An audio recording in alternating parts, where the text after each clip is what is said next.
finishing up the laws of candle lighting. And then we're also going to do a little bit the laws of Friday afternoon. We know Shabbat is 1/60th of the world to come. So if you want to experience heaven on earth, and never in the history of mankind did we have so much stress, which is the source of all sickness. We need Shabbat so desperately. People are addicted to these silly phones. And we really, never in the history of mankind did we need to unplug. It sickens me to the heart.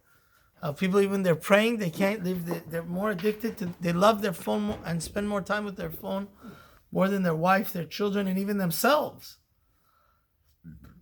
It's robotic. But if we use it as a tool, not a toy, then good could come out of it. It says, let's say, Be'ezat Hashem, a woman gets married. She's a bride.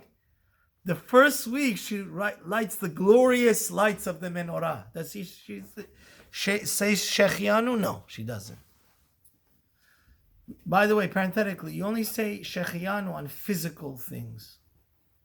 On mitzvahs that come from time to time. So a new tefillin, you also don't do Shechianu. The only reason you say Shechianu on a new talit is because it's like a new suit, which you always say Shechianu because it makes you happy.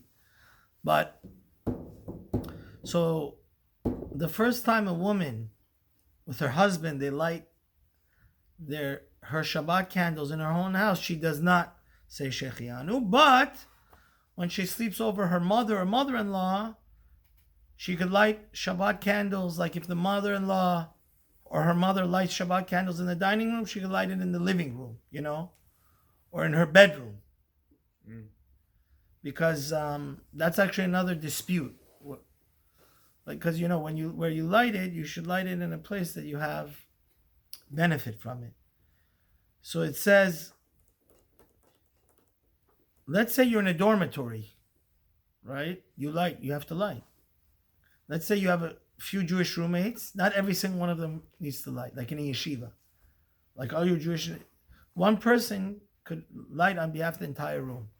In our yeshiva, because of fire hazard, the gabbai of the yeshiva, one of the boys, lights in the dining room on behalf of the entire yeshiva. So it says that a blind person does say a bracha. V'adlik shel Shabbat. Kodesh. But he says if she has a husband that's not blind, it's better for him to do it. Allah, if she's very into doing it, he can let her do it. He says young girls, that their mother lights the Shabbat candles, they shouldn't light a bracha, say a bracha. What they could do is their mother could light her candles and they could answer Amen, and they also light their own set of candles. But a bracha they should not say. Similar to the menorah idea, you understand? Because it's absolutely wrong for them to say bracha. If they want to increase light in the house and light their own candlesticks, that's fine, but without a bracha. And the next halacha that we're going to say is, when you light it, you have to, don't be in a rush. You have to light it good, like the menorah is the same halacha. That when you light it, the thing, when you take away from kindling the Shabbat candlesticks, the wick or the candle, it should be light. Not that when you take it away, it's like dying out. You understand? So it should be illuminating and a strong fire within the candle. Because basically you're making a bracha to light it. If you don't really light it, and then it starts sparking, and then after 5 minutes it starts actually catching and becoming a good glow, that's not the right way. Be patient. Leave the match or whatever there good till it becomes a good gazunt, the strong light. And it says there's no mitzvah. We don't live in the Beit HaMikdash, so there's no mitzvah for it to light till the morning. You understand? How much oil do you need to put? enough for it to burn for like an hour or something. Doesn't need to put a gallon of oil in there for it to burn, burn till the morning. It says, actually, do you know our real Shabbat lights nowadays are the ones that we light are LED lights, or fluorescent, our chandelier and our recess lights. Because what was the idea? Why did the Chachamim make it? Like last week, if God forbid a person only had one candle to light it for Shabbat or Hanukkah, what does he use it for? Shabbat. Why? Because Shabbat is about shalom. When you see your wife and kids, you don't want to be like on Tisha B'Av in darkness, right? So he says that takes precedence over the mitzvah of Hanukkah. So the whole idea is that you should enjoy Shabbat. But nowadays, between me and you, the Shabbat candles don't really give any light. So some people have a 99.9% of our 99.99% of our light that actually helps us enjoy Shabbat is coming from what? The ceiling, or the lamps. So it says some people, they have a minhag that they turn on all the lights of their house that need to be turned on. Then the woman says a bracha on the candles. Some people have the opposite. They say bracha on the candles because, according to Sfardim, we don't hold it necessarily by. Remember, we said this a few weeks ago. Accepting. Yeah. So when they turn it on, they say bracha on the lights. Because, the way Sephardic do it is not like the Persian necessarily. They say the bracha, then they turn on. Oh, really? The Shabbat candles. Yeah, Rav Avadia is very diehard about that. Then after that, they go and turn on all the lights they need to in their house. Because that's the real manifestation of the mitzvah, understand? Because that's what's keeping the whole house. But then they have to declare that they didn't. Yeah. Right. Whatever. Once a year, you could declare on Rosh Hashanah that. But you understand? Rav Moshe Levi, which he brings quotes here, the Menuchat Ava, some hold that that's the best way of doing it. But you should know, remember I told you? If you're stuck in a place where you don't have candles, you could say a bracha and turn on the LED lights of your room or your dining room or your kitchen. Because that's the real manifestation, wherever you eat. Because that's the real manifestation of the mitzvah. The same way it's a mitzvah to light Shabbat candles. Did you know this? It's a mitzvah to also light candles for each holiday, including Yom Kippur. So Pesach, both nights, Shavuot, both nights, Sukkot, all 4 nights, right? You say, what's the bracha you say? Lahadlik ner shel Yom Tov. So the same way Shabbat, we have to light candles in honor of it. We also light candles and in honor of all the holidays, including Yom Kippur, Rosh Hashanah also. So now we're going to the chapter 24 in this book. We're going to do the laws of Mincha, of Eve of Shabbat. It says, Misha yalit pala Mincha be'ev Shabbat, shekol kal Shabbat, ve'mincha be'oto bet chesed. Yelech minchuz bet chesed, pala Mincha shachol. A lot of people don't know this halacha. This is actually a good halacha for you to know. You wanted to know about laws of prayer, this is good for you. It says, let's say sometimes, especially this time of the year, that we're in the winter, by the time you get to synagogue, everybody's prayed mincha on Friday afternoon, and they're already accepting Shabbat. They're saying lechadodi, but when you pray mincha, so they're already accepting Shabbat, but you're praying mincha of chol, of the mundane, of the regular day. These two are anti. So it says you have to go outside in the yard and pray, not in the temple. Because you're praying something, you're doing something the synagogue has already made the day holy, but you're doing something, it's not appropriate. You understand? So somebody that comes late to synagogue on Friday afternoon, and the synagogue has already ended mincha, and is starting to accept the Shabbat, you should pray what? Outside of the walls of the synagogue. Why? V'chol zeim lo kibel Shabbat imahem. So he says, Oh my goodness, I didn't know this. Wow. He says this is as long as he didn't keep Shabbat. Let's say they were saying Lechadodi and he got happy also. He said, Shabbat, boy kala, Shabbat malketa. Except Shabbat, he can't pray mincha anymore. He has to pray 2 arbits. Did you know that? No. Yeah, because If he doesn't keep Shabbat. no. So he came late. The second he came, they were saying the Chadodi, and then they said the last line of it is when you accept Shabbat. Right. He also said it with them.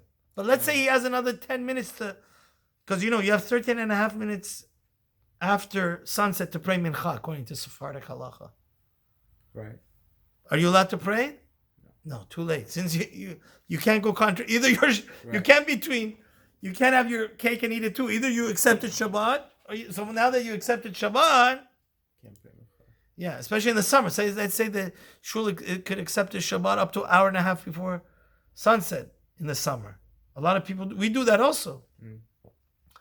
So that's an important halacha to know. Once you said Boi Kala Shabbat Malketa, you have to pray 2 arbits. You can't daven mincha anymore.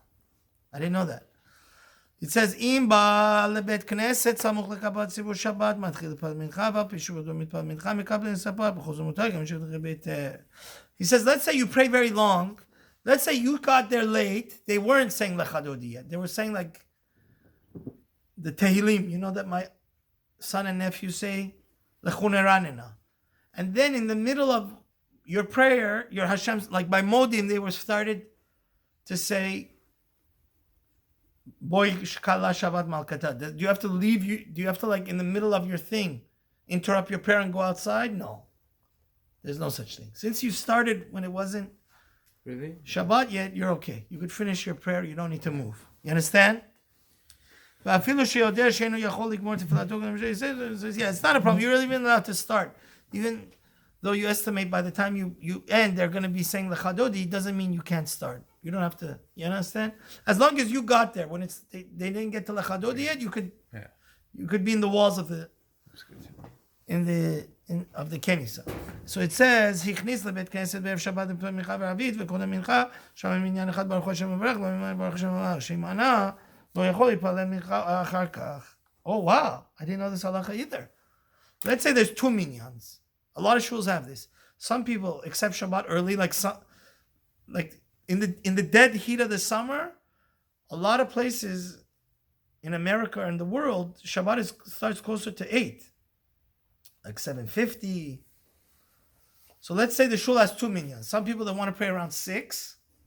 Some people that want to pray like 7:45. Let's say when you get in the Kenisa, you hear the minyan, the early minyan saying Baruch Hu Hashem Mevorach for Arvit. You shouldn't answer with them. Because if you answer with them, that's also like considering you accepted Shabbat. Then you can't do what? You can't pray mincha anymore. You understand? I didn't know this either. And he says you can't even make a condition to circumvent this problem. You understand? Let's say you didn't know this halacha, and then they told you, oh, it says still, you lost your chance to pray mincha. Because the idea is once you go into Olam Haba, once you go into this elevated state of Shabbat and accepting it, you can't come back to the mundane and whole world. So it says,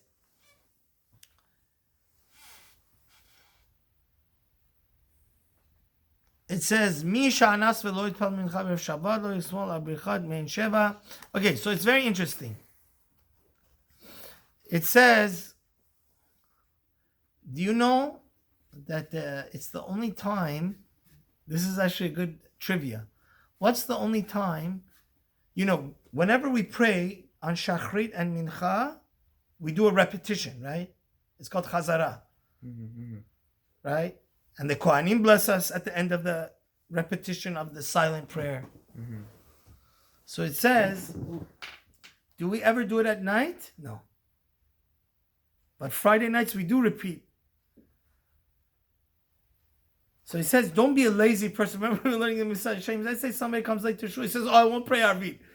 After Arvit is done, the Shaliach Sibur, he repeats, he does a shortened version of Arvit. Magen Avot. He says, I just want to listen to that, and then I don't need to say the whole Arvit prayer. He says, that's not. You're not going to be Yotze. Lo Yachol. He says, what I'll do is I'll have that count as Mincha, then I'll pray Arvit. Because did you know this halacha? Whenever you, by mistake, you got stuck in traffic or you weren't feeling well, it was like emergency, you weren't able to pray a certain prayer, the next prayer you're allowed to do double. And it's like a makeup test. Oh, really? Yeah, it's called Tefilat Tashlumin. So let's say Shacharit, you were at a wedding and you had way too many tequilas. So like you're in the morning, you could pray 2 minchas. Did you know that? How would that work with a minyan though? Doesn't. With a minyan, yeah. You pray with. And this is also very important to know. Whenever you pray with a minyan, you do one. The first one is always the one that's the time of. Like let's say you come to Kenny's mincha time. So what are you gonna do? You pray mincha with everybody, and then the makeup right after you finish Oseh Shalom. You wait like 20 seconds, and then you start Do mincha again. Mincha again. Same thing for Arvit. If you missed Arvit, God forbid, then Shacharit you do what? Twice. Or if you miss Mincha, you do what? Arvit twice, which is the case here. So he says, Shomer Hashatz v'chamen letzet yedei chova b'makom tashlumim mincha ela litpalel Arvit shtayim shel Shabbat. He says if you get to synagogue late, which unfortunately could happen potentially a lot during the winter time, yeah, it's already more than 13 and a half minutes after sunset, which is very early. It could happen around 5 o'clock is already too late, or 5 to 5. So what do? You pray 2 Arvits, right? Because you miss Mincha. ובדיעבד שכיוון לצאת לרב שט שנכלל להוציאו יצא לחובת תשלומים וכל זה יחיד. אבל השץ עצמו שנאנס והתפלל מנחה יכול לסמוך. Oh wow, I didn't know this. But he says, let's say you were super lazy and you said in the ear of the Shaliach Sibur, he says, listen, I miss Mincha. Have kavanah for me for when you say this blessing, the repetition of the Arvit of Shabbat, I want to be Yotze Mincha with you. B'diavad, you would only pray 1 Arvit. That could count as Mincha for you.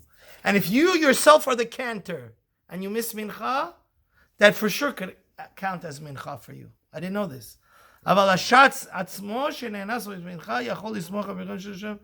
So he says, what would happen is the Shaliach Sibur, the cantor himself that missed Mincha for whatever reason, and they gave him to read Arbit, he can made up for it. that repetition could count for what? For his Arvit. Chazak Baruch.